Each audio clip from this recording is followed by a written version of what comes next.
Alors, on va commencer avec le ERA Award en architecture soutenable et c'est Chloé Dailly qui va avoir l'honneur d'ouvrir la session de ce matin. Chloé, tu es la lauréate de cette catégorie en architecture soutenable. Je rappelle le titre de ton mémoire de master en architecture défendu à la Lockheed Tournai, donc faculté d'architecture, ingénierie architecturale et urbanisme de l'UC Louvain. Ce mémoire est intitulé Hydrologie urbaine et architecture, une maison de l'eau à Comines. J'imagine que tu es avec nous, Chloé, donc n'hésite pas à déjà activer la caméra et ton micro. Tu as eu comme promoteur Henri Poulon, qui est docteur en archéologie et histoire de l'art et chargé de cours à Lockheed Tournai de l'UC Louvain. Je vois que tu es parmi nous.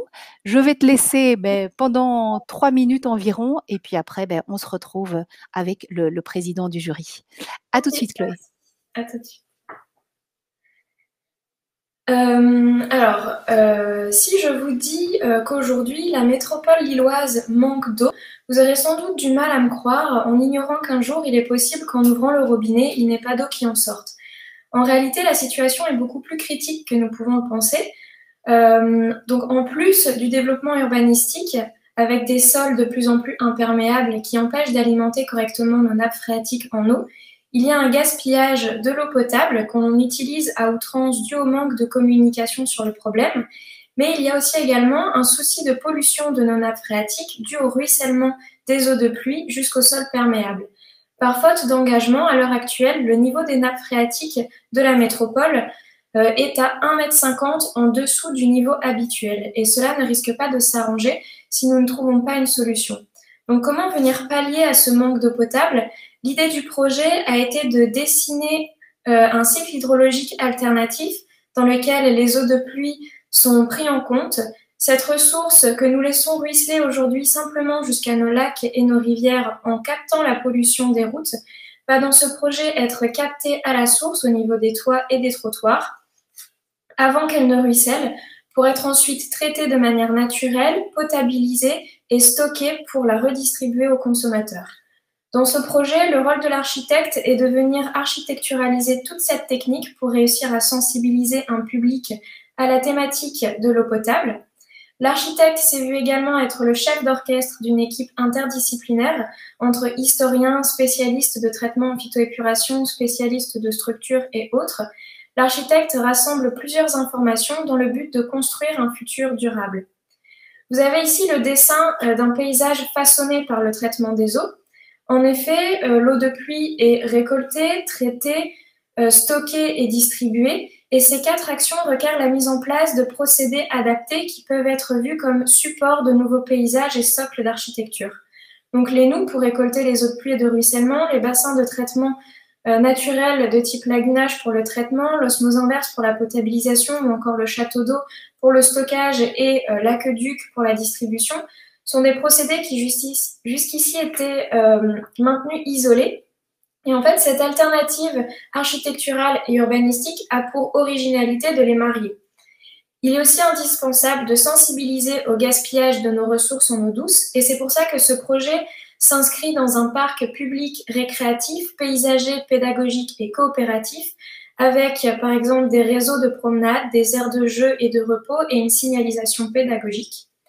Et en plus de cette dimension technique et pédagogique, le projet s'inscrit sur une ancienne trace de voie de chemin de fer franco-belge franchissant la Lys, emblème identitaire et signal d'un territoire en transition. Nous avons pu voir du coup ici l'exemple de la raréfaction de l'eau potable dans la métropole lilloise, mais qu'en est-il à l'échelle mondiale, sachant que l'eau douce ne représente qu'environ 3 à 4 % de l'eau de la planète. Il est temps d'agir et en tant qu'architecte, grâce à ce projet, je me sens beaucoup plus acteur de la protection de notre environnement. Voilà.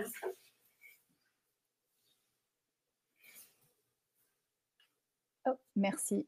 Voilà, je vous le disais, ça prend un petit temps de revenir. Je ne savais pas à quel moment tu t'arrêterais, évidemment. Merci beaucoup, Chloé. Je vais demander à présent à Anne Verschuren, qui est le président du jury Sustainable Architecture, de nous rejoindre. Anne Verschuren, vous êtes professeure émérite du département architecture, urbanisme et aménagement du territoire de la KU Leuven. Alors, qu'est-ce que le jury a particulièrement apprécié dans le travail de Chloé? Merci et bienvenue à tous et à toutes. Euh, je vais pas répéter exactement le textuel, ce que vous avez pu lire ou pouvez encore lire le rapport de jury parce que vous l'avez en ligne peut-être consulté, mais je vais simplement trois qualités très essentielles dans ce travail. Euh, D'abord, faire face à un défi majeur, la pénurie en eau potable qui de plus en plus se manifeste. On a des exemples très récents. Mais alors, elle a abordé des solutions techniques du cycle entier de l'eau, c'est-à-dire captage, traitement, épuration, approvisionnement en eau potable et réserve. Réserve par le château d'eau. Elle a réinstallé un bâtiment d'anciennes traditions qui en fait a marqué nos ancêtres déjà avec leur euh, préoccupation pour conserver de l'eau potable.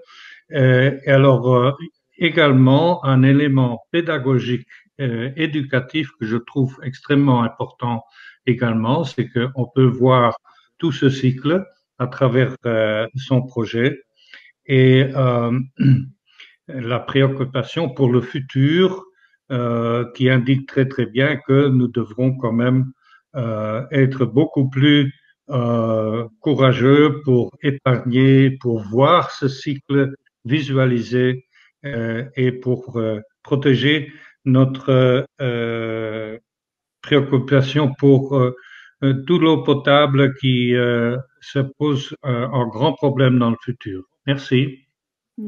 Merci, merci beaucoup à vous. Alors, on va commencer le question-réponse. Anne Verschuren, ben, on vous retrouvera évidemment un petit peu plus tard. On nous demande, première question pour toi, Chloé, peux-tu expliquer en quoi ce parc récréatif est pédagogique? Alors en fait, au niveau du travail paysager, au niveau du parcours, il y a tout un système qui vient expliquer l'utilité de chaque bassin de traitement parce que il y a plusieurs bassins avec des bassins de filtre sur sable, des bassins de décantation ou encore des bassins de lagunage. Et en fait, chaque bassin a sa propre utilité et du coup, un système va pouvoir expliquer tout le procédé de traitement. Mais ça, il y a aussi ce côté pédagogique au niveau de l'architecture où le dessin des espaces et de la circulation de l'eau à travers le bâtiment a été fait pour que chaque personne puisse comprendre son chemin, puisse euh,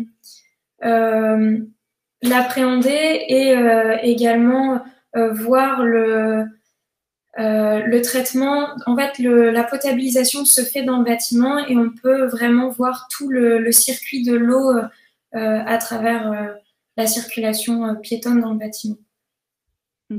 Et qu'est-ce qui t'a mise, toi, à la base, sur la piste de ce mémoire-là? Qu'est-ce qui t'a donné envie de traiter de ce sujet? Alors, en fait, dans un premier temps, je suis partie sur l'idée des châteaux d'eau parce que j'ai beaucoup été intéressée par l'histoire de ces bâtiments. Et en fait, en cherchant un peu plus, je me suis rendu compte qu'à certains moments, c'était compliqué de remplir la cuve des châteaux d'eau par manque du coup de ressources en eau. Et du coup, avec toutes ces histoires que j'ai pu voir en France notamment, je me suis dit, mais en fait, je me rendais pas compte à quel point on manquait d'eau potable. Et du coup, je suis partie sur ce sujet parce que ça m'a marqué le fait que on n'était pas assez au courant du problème de la ressource. On en est où actuellement au niveau justement de cette potabilisation de l'eau de pluie?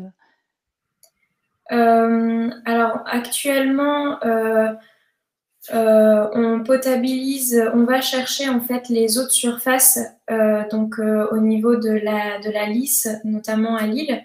Sauf que j'ai pu du coup, en parlant avec mon expert Christophe Drozd, on a pu vraiment se rendre compte que à un moment donné, on va aussi épuiser cette seconde ressource, parce que là, on est en train d'épuiser nos nappes phréatiques, et à un moment donné, on va aussi également épuiser toutes nos ressources de surface assez vite, vu qu'on l'utilise abondamment.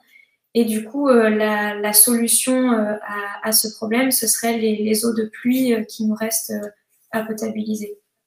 Sauf que le problème, c'est que les normes actuelles ne nous permettent pas de potabiliser les eaux de pluie. C'est un peu le souci actuel par rapport à ce projet, le frein. Sauf qu'en fait, l'idée aussi de ce projet, c'est de montrer qu'il est possible et aussi qu'on va être un peu à un moment donné obligé de passer par des ressources telles que les eaux de pluie. Est-ce qu'il y a une mise en pratique de ton travail qui est envisagée à plus ou moins long terme?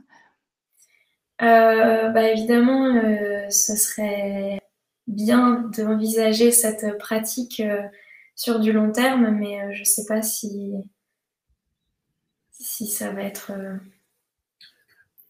possible. Voilà, en tout cas, c'est l'espoir. Voilà, en tout cas. Merci beaucoup, Chloé.